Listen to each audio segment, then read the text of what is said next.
नमस्कार दोस्तों, इजरायल और फिलिस्तीन के बीच पिछले 2 महीने से युद्ध हो ही रहा है अभी तक। इनमें करीब 12,000 से अधिक लोग मारे जा चुके हैं और इससे सबसे ज्यादा फायदा हो रहा है उनको जो लोग हथियार को सप्लाई करते हैं, वह है अमेरिका।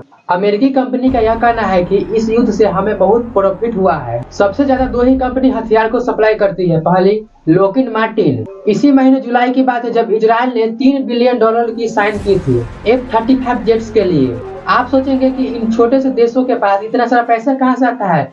इनको पैसा देते हैं अमेरिका। यह सारा का सारा पैसा देता है अमेरिका और इनको गन से लेकर बारूद तक भी देता है।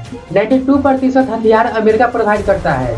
जो लोग गन सप्लाई करते हैं उनका एक ही मकसद होता है कि हमारा प्रॉफिट हो यहाँ पे, यानी कि फायदा। इससे किसका जान जाए इससे इनको कोई मतलब नहीं होता है। यह 5 देश मिलकर 75% हथियार पूरे दुनिया को बेच रहे हैं। USA, UK, France, Russian, China. 2017 से लेकर 2021 तक सबसे ज्यादा हथियार रशिया ने पाकिस्तान को प्रोवाइड किया है। पूरे दुनिया में हथियारों का गेम चल रहा है, इधर चलाओ इधर दो, इधर चलाओ इधर दो। वेपन्स। आप सोच रहे होंगे कि जो लोग हथियार बेच रहे हैं उनसे हमें कोई मतलब ही नहीं रखे तो हथियार उनका बिकेगा ही नहीं। तो यहाँ पर आप रुकिए। यहाँ पर अमेरिकन बुरे नहीं है, ना ही रशियंस बुरे हैं, यानी कि जो लोग हथियार बेच रहे हैं वो बुरे हैं, यानी कि प्राइवेट कंपनी। यहाँ पर प्राइवेट कंपनी हथियार को बेचते हैं, यहाँ पर आम जनता का कोई भी नहीं सुनता है। इनमें सिर्फ और सिर्फ फायदा होता है प्राइवेट कंपनियों का।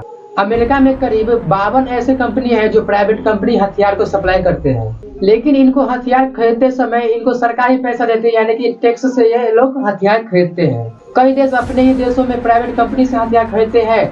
अगर उनको दूसरे देशों से हथियार खरीदना होता है तो वो लोग प्राइवेट कंपनी को ही हायर करते हैं। कई बिलियन डॉलर खर्च करते हैं हथियार को खरीदने में, लेकिन इसे जान जाती है आम जनता की। अमेरिका अपने हथियारों पर सबसे ज्यादा पैसा खर्च करता है, उसके बाद रशिया, उसके बाद चाइना आता है तीसरे नंबर पर। अमेरिका में देखा जाए तो वहाँ पे हर एक के पास हथियार होते हैं। 2021 से 22 तक करीब 327 लोग मारे जा चुके हैं वहाँ पे, वो भी बच्चे। अमेरिका में सीधा गोली ही मार देते हैं, यहाँ पे कोई रोक टोक नहीं है। यही कारण है कि अमेरिका में सबसे ज्यादा बच्चे मरते हैं। ऑस्ट्रेलिया में 28 साल के व्यक्ति ने 35 लोगों को गन से शूट कर दिया, तब जाके वहाँ पे प्राइवेट कंपनी बंद हो गई जो गन को बेचते थे। लेकिन प्राइवेट कंपनी हथियार के अलावा आर्मी भी प्रोवाइड करते हैं। वागनर ग्रुप जो प्राइवेट कंपनी ने बनाया था, इसे देश विद्रोही ठहराकर इसे बंद करवा दिया गया। जब भी कोई देश में युद्ध हो रही है तो प्राइवेट कंपनी को पैसा दो और आपको आर्मी मिल जाएगी। आप सुनते ही होंगे कि अमेरिका के इतने सैनिक मारे गए, रशियन के इतने सैनिक मारे गए, और सारे के सारे सैनिक रहते हैं प्राइवेट कंपनियों का। वागनर ग्रुप जो सीरिया और लीबिया के खिलाफ भी युद्ध लड़े थे, रशिया ने कई सारे प्राइवेट कंपनी को बनाया है। लेकिन यहाँ पे इजरायल देश फेमस है सिर्फ साइबर क्राइमों के लिए, हैकिंग के लिए, ब्लैकमेलिंग के लिए, इन्फॉर्मेशन के लिए।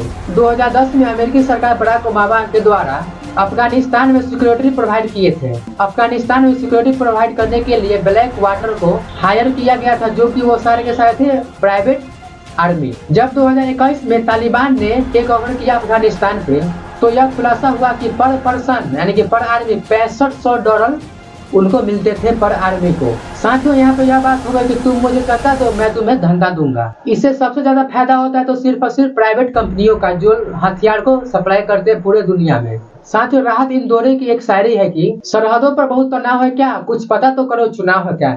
साथियों, इसी के साथ वीडियो को समाप्त करते हैं। बहुत बहुत धन्यवाद।